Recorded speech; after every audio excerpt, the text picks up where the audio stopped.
Though the National Library of Medicine preserves thousands of original plant illustrations, few of them are as vibrant or detailed as those found in Elizabeth Blackwell's A Curious Herbal.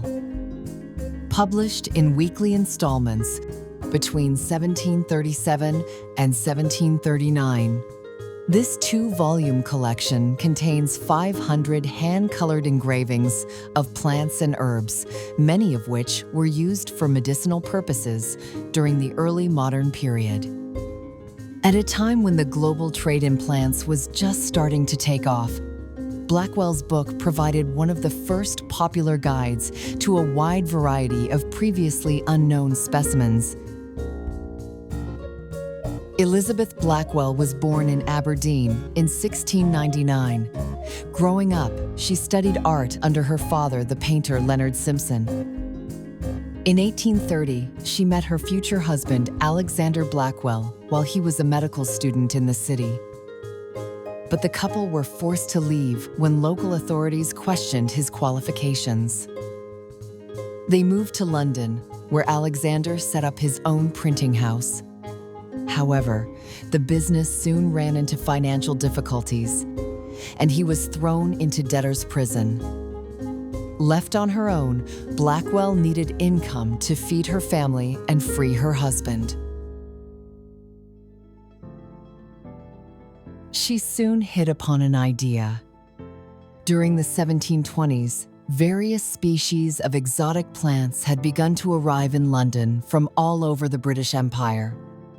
But there was no detailed guide to these specimens available to the wider public.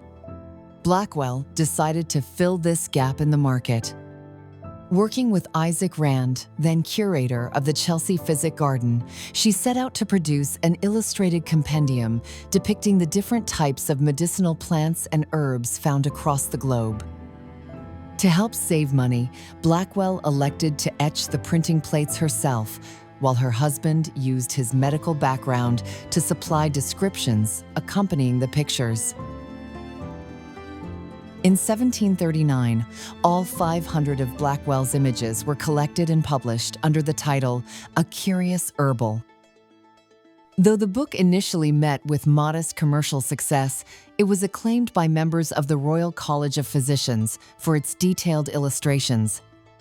Blackwell took the liberty of including dedications to several prominent figures in an effort to establish her credentials. Eventually, she earned enough money to free her husband. The work contained a wide variety of specimens from all across the globe. These included plants from the Americas that were long used by indigenous people for medicinal purposes, such as sassafras and tobacco, as well as species from Asia and the Middle East that are still popular today, most notably coffee and cinnamon. Besides the beautiful illustrations found throughout Blackwell's Curious Herbal, the book also provides information about the health benefits of each plant. Most of these descriptions simply list the ailments that each plant might help to alleviate. But some offer more detailed descriptions, such as the names of famous authors who recommended certain treatments. There are a number of peculiarities evident throughout the work. For instance, at one point the author lists coral as an herb rather than as an animal, while at another they neglect to mention that foxglove is highly toxic to humans. Instead, they merely describe it as useful for inducing vomiting. These unusual traits are an important reminder that Blackwell's Curious Herbal was very much a product of its time. Published shortly before the Linnaean Revolution, her compendium represents an early attempt to account for the wealth of plant life discovered as a result of British colonialism.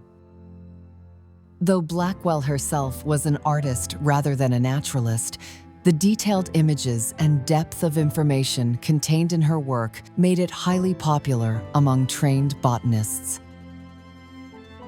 For this reason, her book is often seen as an important innovation not only in European aesthetics, but also the wider history of science. Explore our copy of A Curious Herbal on the National Library of Medicine Digital Collections website, and learn more about herbals at the NLM on our Circulating Now blog.